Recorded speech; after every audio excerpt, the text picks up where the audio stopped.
Hi friends, குயிக்காக ஒரு chicken நாட்டுக்கோழி தண்ணி குழம்பு எப்படி இருக்குதுன்னு பார்க்கலாமா? சின்ன வெங்காயம் பெரிய வெங்காயம் ரெண்டுமே எடுத்துக்கலாம். பெரிய வெங்காயத்தை வதக்கிக்கோங்க.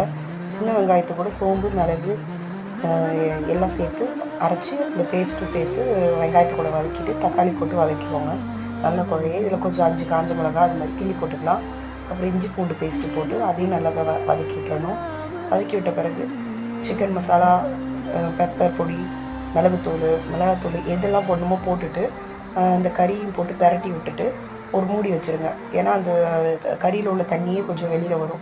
அதை மூடி வச்சிட்டிங்கன்னா கொஞ்சம் நேரம் கழித்து ப்ரெஷர் போட்டு எடுத்து பார்த்தீங்கன்னா உங்களுக்கு சிக்கன் தண்ணி குழம்பு ரெடி. தண்ணி தேவைன்ற அளவுக்கு ஊற்றிக்கலாம், தேங்காயும் அரைச்சி ஊற்றிக்கலாம். இந்த குழம்பு சாப்பாடு, இட்லி, தோசை, இது சாப்பாடு எல்லாத்துக்குமே நல்ல சூட் ஆகும். நாங்கள் இன்றைக்கி கருப்பு உளுந்து தோசை சுட்டுட்டு அதுக்கு தான் வச்சு சாப்பிட்டோம்.